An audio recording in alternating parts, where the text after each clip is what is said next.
आप सभी का एक बार फिर से स्वागत है आपके अपने YouTube चैनल में। साथियों, संविधान संशोधन से संबंधित प्रावधानों की चर्चा हम अपनी पहले की वीडियो में कर चुके हैं। आज हम भारत के संविधान के बहुत ही महत्वपूर्ण विषय मौलिक अधिकारों में संशोधन से संबंधित क्या प्रावधान किए गए हैं उसके बारे में चर्चा करेंगे, क्योंकि मौलिक अधिकारों को भारत के संविधान के मूल ढांचे के अंतर्गत माना जाता है। इसलिए भारत की संसद स्वेच्छा से उनमें संशोधन नहीं कर सकती। उसके लिए संशोधन का एक दायरा निश्चित किया गया है। उस मूल ढांचे या दायरे के भीतर रहकर ही संसद इनमें संशोधन कर सकती है। तो इससे संबंधित क्या क्या प्रावधान किए गए हैं उनके बारे में हम अपनी इस वीडियो में पढ़ेंगे। मौलिक अधिकारों में संशोधन का विषय ऐसा विषय है जिसको लेकर भारत की संसद और न्यायपालिका दोनों में लंबे समय तक टकराव की स्थिति रही है। उन्हीं टकरावों के परिणाम स्वरूप आज मूल अधिकारों में संशोधन के संदर्भ में एक विशेष स्थिति पर भारतीय संविधान की कुछ व्यवस्थाएं पहुंची हैं। ऐसी ही व्यवस्थाओं की चर्चा, ऐसी ही प्रक्रियाओं की चर्चा हम अपनी इस वीडियो में करेंगे। तो चलिए पढ़ते हैं मौलिक अधिकारों के विषय में। संविधान के भाग 3 अनुच्छेद 12 से 35 में मौलिक अधिकारों का वर्णन है। सर्वप्रथम मौलिक अधिकारों की मांग संविधान विधेयक 1895 के माध्यम से की गई थी। 1925 में मौलिक अधिकारों की मांग एनी बेसेंट द्वारा कॉमनवेल्थ ऑफ इंडिया बिल के नाम से की गई। भारत ने मौलिक अधिकारों को संयुक्त राज्य अमेरिका के संविधान से ग्रहण किया है। मूल संविधान में 7 मूल अधिकार प्रदान किए गए थे, लेकिन वर्तमान में नागरिकों को केवल 6 मौलिक अधिकार ही प्राप्त हैं, क्योंकि संपत्ति के अधिकार को 44वें संविधान संशोधन 1978 द्वारा विधिक अधिकार बना दिया गया है। डॉक्ट्रिन ऑफ वीवर्स अधित्याग का सिद्धांत, अर्थात कोई भी व्यक्ति मूल अधिकारों को स्वेच्छा से त्याग नहीं सकता। अनुच्छेद 12 जिस राज्य संप्रभु शक्ति के विरुद्ध मौलिक अधिकार प्राप्त हैं उसकी परिभाषा दी गई है, जो अन्य अनुच्छेदों में आए राज्य शब्द से भिन्न है। अनुच्छेद 13 में पृथक्करणीयता और आच्छादन का सिद्धांत, अनुच्छेद 13(1) के अनुसार कानून का केवल उल्लंघन वाला भाग शून्य होगा, बाकी नहीं। यही भारतीय संविधान में न्यायिक पुनरावलोकन का आधार भी है। मौलिक अधिकारों से संबंधित अनुच्छेद 12 और 13 के विषय में हम पढ़ चुके हैं, जिनमें मूल अधिकारों का प्रभाव और राज्य की परिभाषा बताई गई है। अब पढ़ते हैं मौलिक अधिकारों के विषय में। इस ट्रिक के माध्यम से सभी मौलिक अधिकारों को हम याद कर सकेंगे। समा ने स्वतंत्र शोध से संस्कृति का उपचार किया। अब ट्रिक का विस्तार इस प्रकार है। समा अर्थात समानता का अधिकार, जिसका वर्णन अनुच्छेद 14 से 18 तक है। स्वतंत्र का अभिप्राय स्वतंत्रता का अधिकार, जिसका वर्णन अनुच्छेद 19 से 22 तक है। सो से अभिप्राय शोषण के विरुद्ध अधिकार से है, जो अनुच्छेद 23 और 24 में वर्णित है। ध से धार्मिक स्वतंत्रता का अधिकार अनुच्छेद 25 से 28 तक है। संस्कृति से अभिप्राय संस्कृति व शिक्षा का अधिकार, जो अनुच्छेद 29 से 30 में वर्णित है। उपचार से अभिप्राय संवैधानिक उपचारों का अधिकार, जिसका वर्णन अनुच्छेद 32 में है।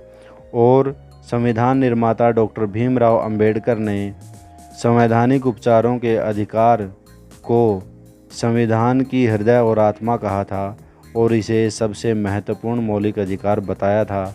उसका एक विशिष्ट कारण यह भी है कि अगर मूल अधिकारों से केवल इस एक अनुच्छेद और एक अधिकार को हटा दिया जाए तो बाकी के मूल अधिकार लगभग प्रभाव शून्य से हो जाएंगे, क्योंकि जब अधिकारों का हनन होगा तो उनके उपचार के लिए यदि कोई संवैधानिक प्रावधान ही ना हो तो बाकी मूल अधिकार अपने आप ही एक प्रकार से प्रभाव शून्य से हो जाते हैं। ट्रिक में विश्लेषण से आगे जो 54242 लिखा हुआ है, उसका अभिप्राय यह है कि समानता का अधिकार 14 से 18 अर्थात कुल 5 अनुच्छेदों में वर्णित है। इसी प्रकार स्वतंत्रता का अधिकार 19 से 22 4 अनुच्छेदों में, शोषण के विरुद्ध अधिकार 23-24 2 अनुच्छेदों में, धार्मिक स्वतंत्रता का अधिकार 4 अनुच्छेदों में, संस्कृति व शिक्षा का अधिकार 2 अनुच्छेदों में, संवैधानिक उपचारों का अधिकार 1 अनुच्छेद में। अब समानता के अधिकार जिसका वर्णन अनुच्छेद 14 से 18 में है को विस्तार से अलग अलग अनुच्छेदों के माध्यम से पढ़ेंगे। उसे हम इस ट्रिक के माध्यम से याद करेंगे। विधि ने रोज छूली उपाधि अंत। इसमें विधि से अभिप्राय विधि के समक्ष समानता और एक समान कानून व्यवस्था से है जिसका वर्णन अनुच्छेद 14 में है। धी से अभिप्राय जाति धर्म नस्ल के आधार पर भेदभावों के निषेध से है जिसका वर्णन अनुच्छेद 15 में किया गया है। रोज से अभिप्राय सभी नागरिकों को रोजगार के समान अवसरों से है जिसका वर्णन अनुच्छेद 16 में किया गया है। छूली से अभिप्राय छुआछूत के अंत से है जिसका वर्णन अनुच्छेद 17 में किया गया है। उपाधि अंत से अभिप्राय उपाधियों के अंत से है जिसका वर्णन अनुच्छेद 18 में किया गया है। अब स्वतंत्रता के अधिकार को जिसका वर्णन अनुच्छेद 19 से 22 में किया गया है इस ट्रिक के माध्यम से याद करेंगे। बोलने से अपराध और प्राण की प्राथमिक गिरफ्तारी या अभी अपराधी जीवन प्राथमिक गिरफ्तार। ट्रिक का विस्तार इस प्रकार है। अभी या बोलने से अभिप्राय अभिव्यक्ति की स्वतंत्रता या बोलने की स्वतंत्रता है जिसका वर्णन अनुच्छेद 19 में किया गया है। अपराधी से अभिप्राय अपराधों के लिए दोष सिद्धि के संबंध में अधिकार से है जिसका वर्णन अनुच्छेद 20 में किया गया है। जीवन या प्राण से अभिप्राय प्राण एवं दैहिक स्वतंत्रता के संरक्षण से है जिसका वर्णन अनुच्छेद 21 में किया गया है। प्राथमिक से अभिप्राय प्राथमिक शिक्षा के अधिकार से है जिसका वर्णन अनुच्छेद 21 क में किया गया है। गिरफ्तारी से अभिप्राय कुछ दशाओं में गिरफ्तारी व निरोध से संरक्षण से है जिसका वर्णन अनुच्छेद 22 में किया गया है। अगले अधिकारों के विषय में पढ़ने से पूर्व हम अनुच्छेद 19 में दी गई स्वतंत्रताओं के विषय में पढ़ेंगे क्योंकि इससे संबंधित प्रश्न भी कई बार प्रतियोगी परीक्षाओं में पूछ लिया जाता है। उन स्वतंत्रताओं को हम इस ट्रिक के माध्यम से याद करेंगे।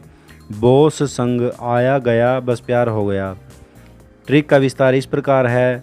बोस में बो से अभिप्राय बोलने की आज़ादी, स से अभिप्राय सभा की आज़ादी, संघ से अभिप्राय संघ बनाने की आज़ादी, आया गया से पूरे देश में आने जाने की आज़ादी, बस से बसने की रहने की आज़ादी पूरे देश में, प्यार कोई भी व्यापार एवं जीविका करने की आज़ादी हो गया इसमें साइलेंट है। अब शोषण से विरुद्ध अधिकार के बारे में पढ़ेंगे जिसका वर्णन अनुच्छेद 23-24 में किया गया है। इसे इस ट्रिक के माध्यम से याद करेंगे। बलात् श्रम और बच्चों का कारखाना है। बलात् श्रम से अभिप्राय मानव के दुर्व्यवहार और बलात् श्रम के निषेध से है जिसका वर्णन अनुच्छेद 23 में किया गया है। बच्चों का कारखाना से अभिप्राय 14 वर्ष से कम आयु के बच्चों को कारखानों में नियोजन के विरोध से या निषेध से है जिसका वर्णन अनुच्छेद 24 में किया गया है। अब धार्मिक स्वतंत्रता के अधिकार के बारे में पढ़ेंगे जिनका वर्णन अनुच्छेद 25 से 28 में किया गया है। अनुच्छेद 25 में अंतःकरण और धार्मिक क्रियाकलापों की स्वतंत्रता का वर्णन है। अनुच्छेद 26 में संप्रदायों को धार्मिक कार्यों के प्रबंधन की स्वतंत्रता दी गई है। अनुच्छेद 27 में धार्मिक कार्यों को करों से छूट दी गई है। अनुच्छेद 28 में शिक्षण संस्थानों में धार्मिक स्वतंत्रता दी गई है। संस्कृति एवं शिक्षा संबंधी अधिकारों का वर्णन अनुच्छेद 29 और 30 में किया गया है। अनुच्छेद 29 में अल्पसंख्यकों का हित से संबंधित अधिकारों का वर्णन है।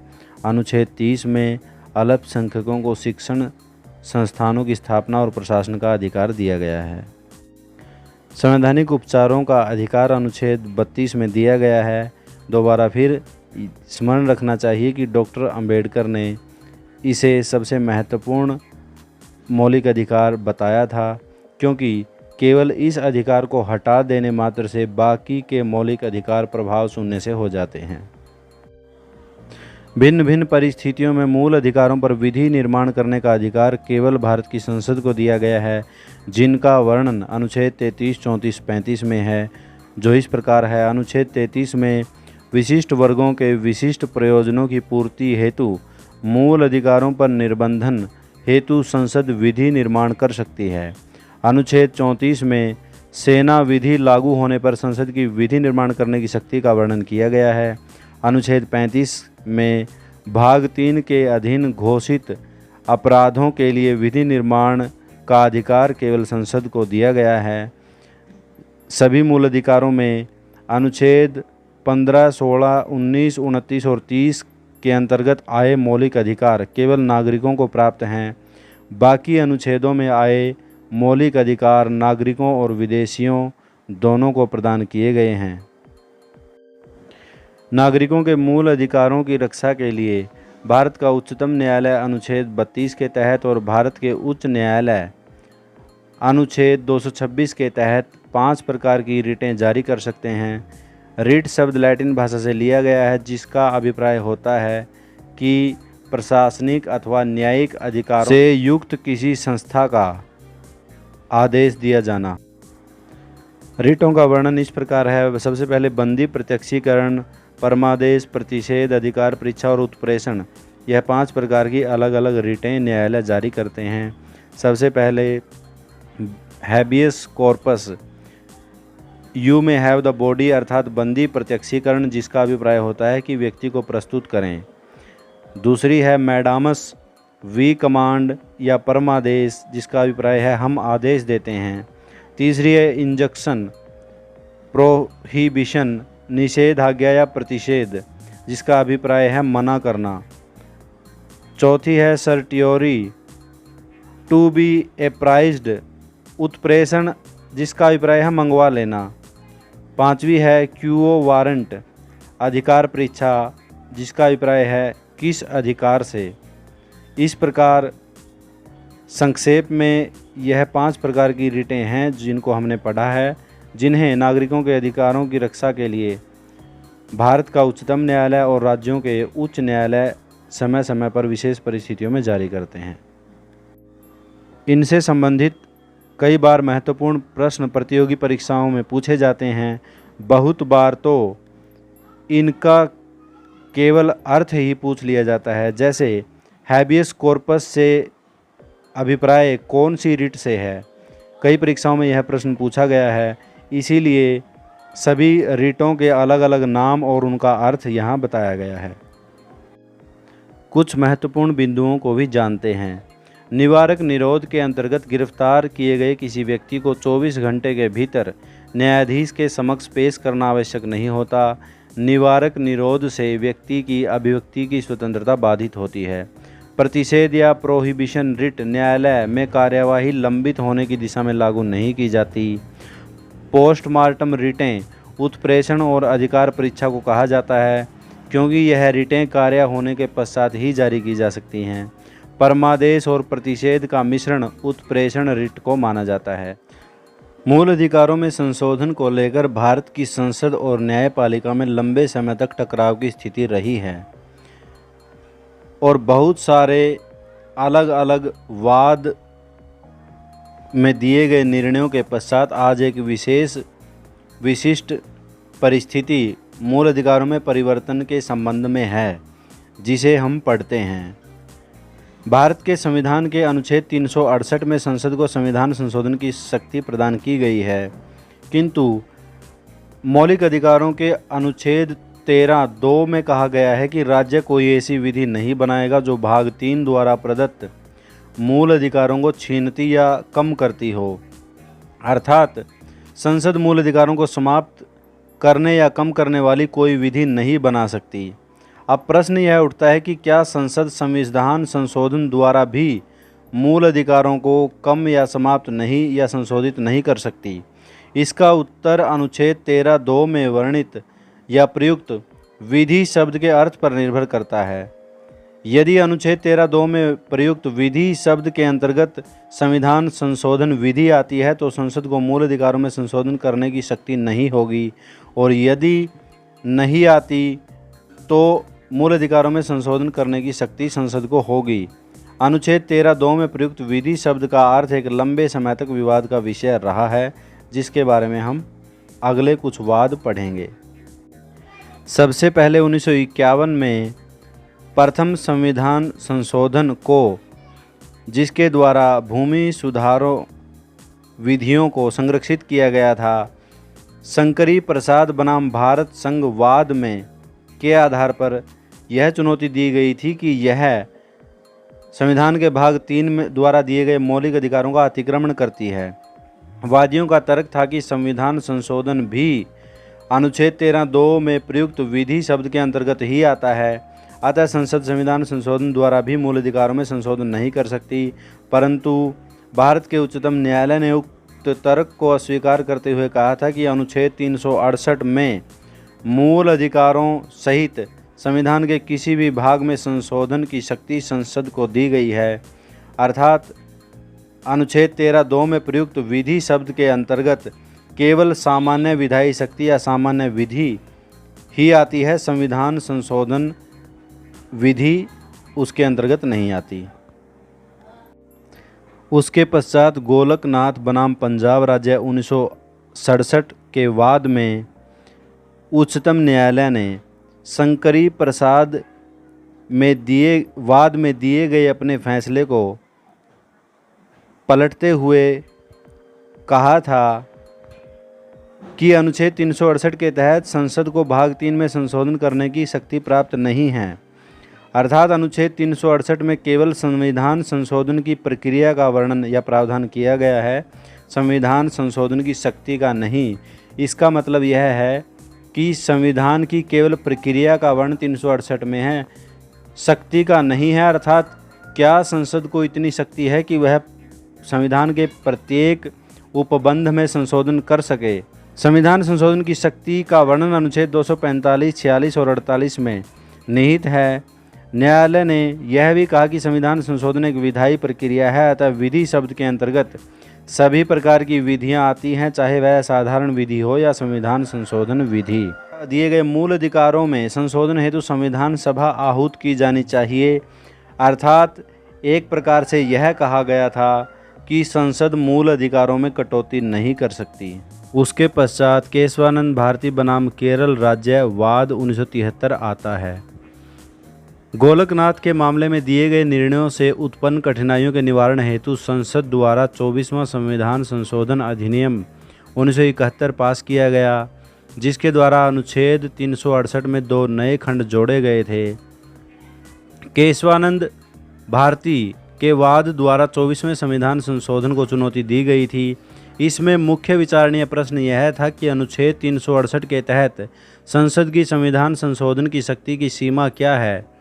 मुख्य न्यायाधीश श्री सिकरी की अध्यक्षता वाली 13 न्यायाधीशों की एक विशेष पीठ ने 24 अप्रैल 1973 को सर्वसम्मति से यह निर्णय दिया था कि अनुच्छेद 368 के तहत संसद को मूल अधिकारों में संशोधन करने की शक्ति प्राप्त है और अनुच्छेद 13 में प्रयुक्त विधि शब्द के अंतर्गत अनुच्छेद 368 के अधीन पारित संवैधानिक संशोधन सम्मिलित नहीं है। गोलकनाथ के मामले में दिए गए निर्णय को उलटते हुए न्यायालय ने कहा कि अनुच्छेद 368 जैसा कि यह मूल रूप में था के अंतर्गत ही संविधान संशोधन करने की शक्ति तथा उसकी प्रक्रिया दोनों निहित हैं। लेकिन न्यायालय ने यह भी कहा था कि संसद की यह संशोधन की शक्ति असीमित नहीं है और वह कोई ऐसा संशोधन नहीं कर सकती जिसमें संविधान के मूल तत्व या उसके आधारभूत ढांचे पर कोई प्रतिकूल असर पड़ता हो, अर्थात उसका आधारभूत ढांचा नष्ट न हो। यह संसद को ध्यान में रखना होगा। संसद की शक्ति पर कुछ सीमाएं हैं जो स्वयं संविधान में ही वर्णित हैं। संसद को इसी परिधि के भीतर रहते हुए अपनी शक्ति का प्रयोग करना चाहिए। इसके पश्चात मिनर्वा मिल्स बनाम भारत संघवाद 1980 आता है।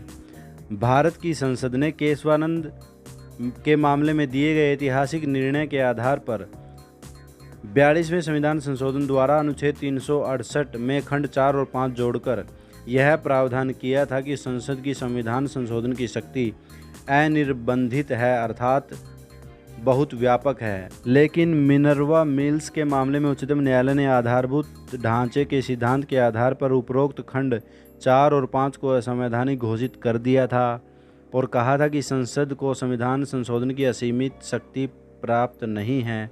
इस वाद में न्यायालय ने संविधान संशोधन की सीमित शक्ति और न्यायिक पुनरावलोकन को आधारभूत ढांचे का अभिन्न अंग घोषित किया था। इस प्रकार वर्तमान स्थिति यह है कि संसद मूल अधिकारों सहित संविधान के किसी भी उपबंध में संशोधन कर सकती है, किंतु न्यायालय द्वारा उसकी समीक्षा की जा सकती है और यदि वह उपबंध संविधान के मूलभूत ढांचे को नष्ट करता है तो न्यायालय उसे गैर संवैधानिक या अविधिमान्य घोषित कर सकता है। उम्मीद करता हूँ साथियों, राजनीति विज्ञान का यह बहुत ही महत्वपूर्ण विषय है, मौलिक अधिकारों में संशोधन से संबंधित विषय आपको निश्चित रूप से स्पष्ट हुआ होगा।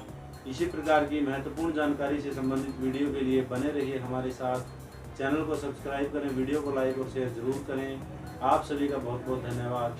नमस्कार साथियों।